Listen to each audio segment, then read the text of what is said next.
Assalamualaikum warahmatullahi wabarakatuh. Waalaikumsalam warahmatullahi wabarakatuh. Alhamdulillahilladzi anjala syakinata fi qulubil mu'minin. Asyhadu an la ilaha illallah wa asyhadu anna Muhammadan abduhu wa rasuluh la nabiyya ba'da. Allahumma sholli ala sayyidina Muhammadi wa ala sayyidina Muhammad kama barakta ala sayyidina Ibrahim wa ala ali Ibrahim fil ala innaka Hamidum Majid. Sadaqallahul azim wa sadaqallahu ya karim. Selamat siang Bang Fahrudin. Selamat siang. Alhamdulillah, siang ini kita berada di Masjid Jami Al-Qawi. Abang saya undang datang ke sini ingin membahas nih Bang, Siap. tentang perilaku orang tua terhadap anak atau anak terhadap orang tua. Siap. Yang salah satu itu kalau nggak salah ada di surat Luqman. Betul. Karena Luqman ini yang saya lihat ini dia bukan sebagai rasul atau nabi, tapi diabadikan di dalam surat nomor 31. Masya Allah ini. Iya, betul. Nah ini ada surat Luqman itu di ayat 13. A'udzubillahi minasyaitonirrajim. Bismillahirrahmanirrahim. Wa iz qala Luqmanu li ibnihi wa huwa ya'iduhu ya bunayya la tusyrik billah inna syirka la zulmun azim. Dan artinya, dan ingatlah ketika Luqman berkata kepada anaknya ketika dia memberikan pelajaran kepadanya, wahai anakku, janganlah engkau mempersekutukan Allah. Sesungguhnya mempersekutukan Allah itu adalah benar-benar dosa kezaliman yang besar. Nah, tentang ayat ini Bang, ini sangat dahsyat sekali. Jadi yang saya lihat adalah Luqman mengajarkan kepada anaknya sesuatu yang menghindari kezaliman yang besar. Betul. Ini menurut Abang seperti apa nih? Karena Luqman ini sangat luar biasa sekali nih. Jadi kalau saya lihat adabnya itu Masya Allah ini. Betul. Seperti apa nih Abang? Silakan. Baik. Pertama adalah Bang. Baik, nih Bang Cece ini luar biasa kalau bicara tentang ayat dan angka ini, ahlinya ini luar biasa. Nah, Luqman ini bukan seorang nabi, tapi dia idola sebenarnya. Masya Allah. Nah, Luqman yang diajarkan oleh Luqman bergambar juga kepada kita semuanya bahwa tugas orang tua itu mengajarkan tauhid sebenarnya kepada anak itu. Masya Allah. Tugas, silakan orang lain mengajarkan yang lain, tapi tauhid itu tanggung jawab orang tua. Maka dikatakan di ayat ini, wa idz qala Luqmanu libnihi, dan ketika Luqman berkata wa huwa ya'idu, dan dia beri pelajaran. Dia berkata kemudian beri pelajaran. Ingat pelajarannya. Apa pelajaran? Ya bunayya, wahai anakku, la tusyrik billah, jangan syirikan Allah. Itu ajarannya harusnya. Inna syirka la dzulmun azim, bahwa syirik itu kezaliman yang besar. Masya Allah. Nah, tugas orang tua ingat pertama kali adalah ajarkan tauhid apapun. Silakan pesantren silakan, tapi tauhid nanti tetap dipertanggungjawab oleh orang tuanya, gitu Bang. Jadi kata kuncinya silakan dirikan sekolah. Sekolah kan begini dasar awalnya. Karena orang tua itu nggak punya waktu, nggak punya ilmu, dipanggil orang untuk mengajarkan anaknya. Betul. Karena banyak permintaan, dibuat lembaga namanya sekolah. Masya Allah. Nah, itu awalnya. Akhirnya kita bayar tuh guru, berapa maunya Pak? Tolong tanggung jawab saya pindah ke Bapak ya. Nah, silakan urusan dunia, tapi urusan tauhid kata tidak, aku minta pertanggungjawaban. Maka di sini kata Luqman, tugas Bapak adalah mengajarkan anak bagaimana mengajarkan tentang Allah itu. Tentang Allah tadi ya, ketauhidan ya. Betul. Paling tidak. Karena memang sekarang saya lihat itu semakin pinter anak belajar sekolah tinggi-tinggi, ujung-ujungnya endingnya itu malah lepas dari ketauhidan tadi gitu. Betul. Loh. Karena dia merasa lebih hebat dari orang tuanya. Jadi dia ini maaf nih, ada seseorang itu orang tua yang mengeluh juga kepada saya itu pernah anaknya itu jadi non-Islam. Gara-gara apa? Gara-gara tadi saking pintarnya orang tua dianggap bodoh dan dia merasa paling hebat. Jadi seakan-akan kebebasan beragama ini dia tidak lagi memperhatikan orang tuanya. Padahal orang tuanya itu Masya Allah itu mendidik dia supaya dia pintar, supaya dia berguna bagi keluarganya, apalagi agamanya. Tapi kalau tidak berguna bagi agamanya juga orang tua kan nangis. Nah ini seperti apa nih Bang? Saking pinternya anak itu selalu melangkahi orang tua seperti itu. Ini ngeri juga ini saat ini nih. Ini pendapat Abang seperti apa deh supaya kita anak-anak kita terhindar dari hal-hal yang tadi walam yusyrik tadi itu, Iya. syirik itu, karena mungkin di surat apa Al-Kahfi kalau nggak salah itu. Itu ya. Walam yusyrik bi ibadati rabbih ada. Jangan Betul. kalian kan gitu kan. Jangan kalian coba-coba syirik ibadah kepadaku kan Betul, begitu. betul. Nah, ini sangat luar biasa sekali nih. Nah, ini kayaknya nyambung nih ayat nih. Betul. Seperti apa nih Abang Fahrudin untuk menerjemahkan atau untuk mengupas sedikit ayat ini, karena memang yang saya lihat ini kadang kita suka lupa kontrol orang tua, memberikan kepercayaan kepada institusi untuk institusi khususnya ini ya agama pelajaran ya, institusi untuk bidang pendidikan, tapi kontrolnya lupa.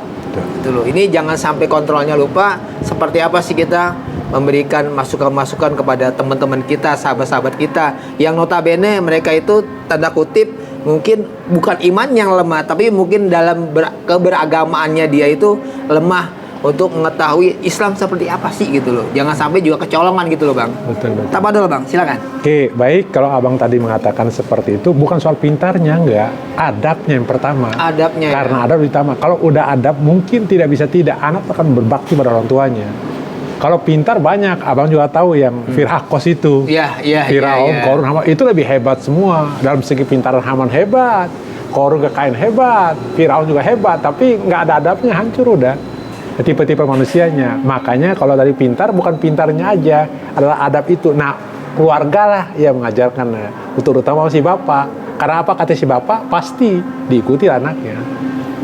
Si ibu masih mungkin, makanya tidak bisa tidak. Pertama, adab itu bukan pintarannya. Makanya di sini masuk orang tuanya mengajarkan tauhid tadi, bahwa mengajarkan pasti kalau kita tauhid ada, pasti adab akhlak itu pasti nggak bisa enggak. Ya kan seperti itu. Yang abang juga bisa jelaskan bagaimana gambaran Fir'aun seperti abang ketahui bagaimana itu. Oh iya. Memang sih kalau kita ngelihat di sini ada lawan kata yang menyatakan manusia yang beradab, manusia yang tidak beradab. Betul. Ada kiri, ada kanan. Betul. Ini kan sebenarnya bicara lawan kata. Kalau kita bicara lawan kata itu adabnya ya Fir'aun seperti apa sih? Betul. Kan kita itu dia manusia yang paling sombong, yang sama sekali itu tidak punya beradab, dan dia mengatakan dan dia mengklaim bahwa dirinya Tuhan. Betul. Itulah Fir'aun. Kan gitu kan? Betul. Sama juga kita pahaman.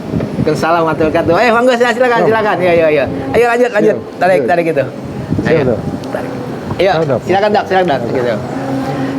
Jadi itulah adabnya si Fir'aun. Juga sama juga adabnya Korun.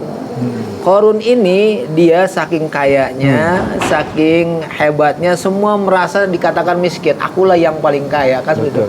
Padahal dia dulu miskin. Betul. Dia minta doa.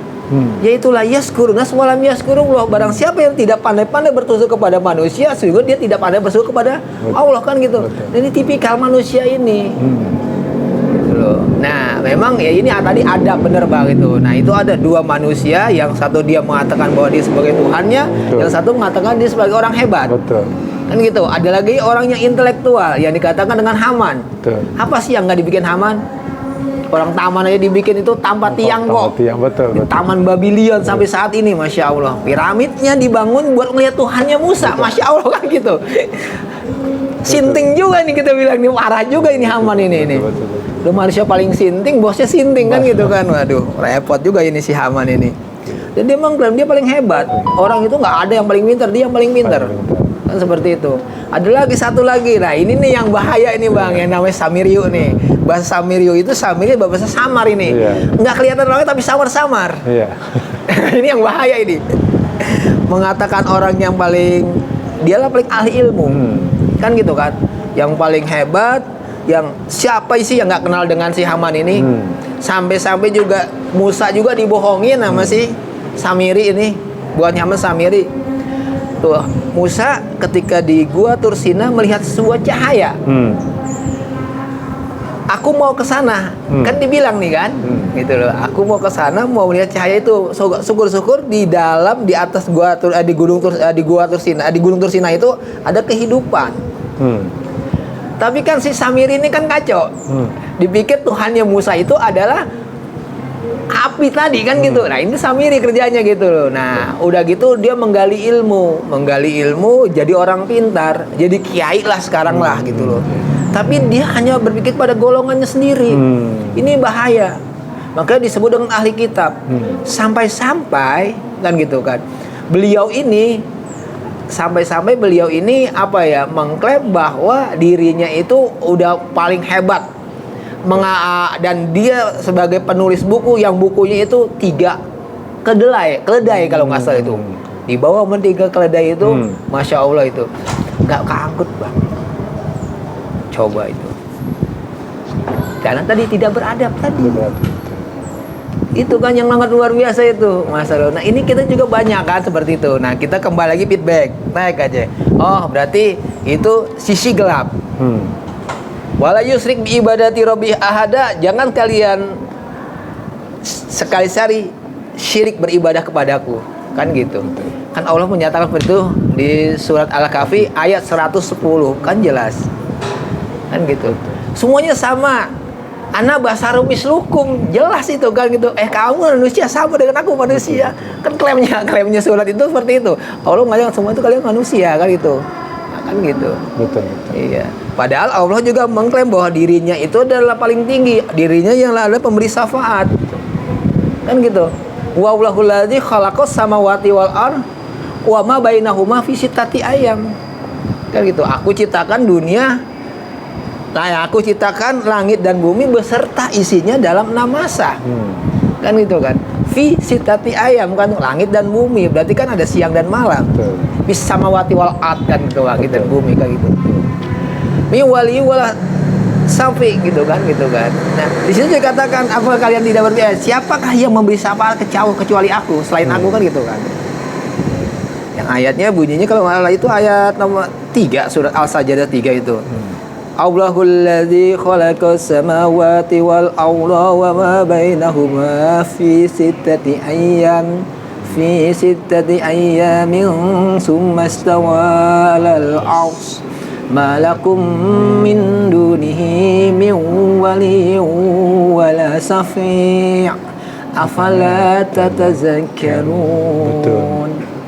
Nah, kita disuruh berpikir apakah siapakah yang memberi pertolongan kecuali aku kan. Allah seperti itu udah klaim gitu loh. Nah, inilah makanya mungkin tadi ayat 13 Al-Luqman mengatakan selalu mengajarkan kepada anaknya itu adalah adab tadi, tauhid tadi gitu loh. Khawatir ini manusia kan gitu kan, khawatir nih mana gitu, karena ini memang 4 penjahat yang ya, tapi kan Rasulullah juga punya kan mengkanter tadi kan. Ada Utsman, siapa itu Utsman ya kan. Utsman lawannya adalah si Korun, lawannya Fir'aun adalah Umar bin Khattab, lawannya Haman adalah Sayyidina Ali kan gitu. Lawannya si Samirio itu adalah si Abu Bakar As-Siddiq kan seperti itu. Nah, kita mau tinggal di mana? Tinggal milih apa kan gitu kan. Ini antara kiri dan kanan gitu loh. Ini juga kita kedatangan tamu kita, Dr. Sulaiman. Alhamdulillah, beliau adalah aktivis dokter, tapi yang sangat agamis. Luar biasa beliau ini. Tidak lepas dari Al-Qur'annya, luar biasa ini. Nggak ada dokter seperti dia itu, udah luar biasa deh. Sangat luar biasa. Mungkin itu aja kali ya. Nanti kita bisa sambung season keduanya. Tapi yang akan kita garis bawahi adalah dalam pertemuan ini bahwa orang tua tetap mengajarkan anak ketauhidan. Perkaranya anak itu bisa tidak bisanya ketika dia jadi pintar, itu kan Allahu a'lam, Bang. Kita kan bahasanya ya, orang tua sudah mengajak. Umur anak kan sama-sama tinggi, baligohnya di mana? Ketika dia sudah baligoh, ketika dia udah dewasa, lepas dong. Orang tua jangan disalahkan lagi kan gitu. Kadang-kadang juga ini, oh nggak bisa orang tua, nggak bisa juga. Orang tua sudah mengatakan, bahasanya saya sudah menggugurkan kewajiban bahwa saya sudah menyekolahkan anak, sudah mendidik anak supaya anak tidak lari dari ketauhidan, tapi mereka lari dari ketauhidan. Nah ini saya rasa bukan ini tanggung jawabnya orang tua lagi, karena ini juga terjadi di Nabi Nuh. Dia teriak-teriakan ke istrinya, dia teriak-teriakan ke anaknya, tapi ya, jadi bisa kita lihat arahnya ke situ. Jadi nanti tolong digaris bawahi Bang Farudin untuk pertemuan sessionnya seperti apa, nanti tinggal ini aja. Monggo silakan Bang. Baik, Tugas orang tua mengajarkan tauhid pada anaknya, apapun jabatannya, apapun tugasnya, tetap karena tanggung jawab dia kepada Allah adalah ketauhidan itu. Walaupun orang yang mengajarkan tentang ilmu, tetap tauhid itu tugas orang tua. Masya Allah. Sekian, siap. Ya, baik pemirsa, ini ada kata-kata mutiara. Kata-kata mutiara apa sih? Barang siapa yang mengingkari kebenaran, sesungguhnya hanya orang gila yang mengingkari kebenaran, tapi lebih gila lagi Al-Quran benar-benar nyata diingkarinya. Hidup ini tetap jalan dengan apa yang ada kita jalani sesuai dengan koridor, tapi jangan lupakan ASI, Al-Quran, sholat, infak. Assalamualaikum warahmatullahi wabarakatuh. Waalaikumsalam.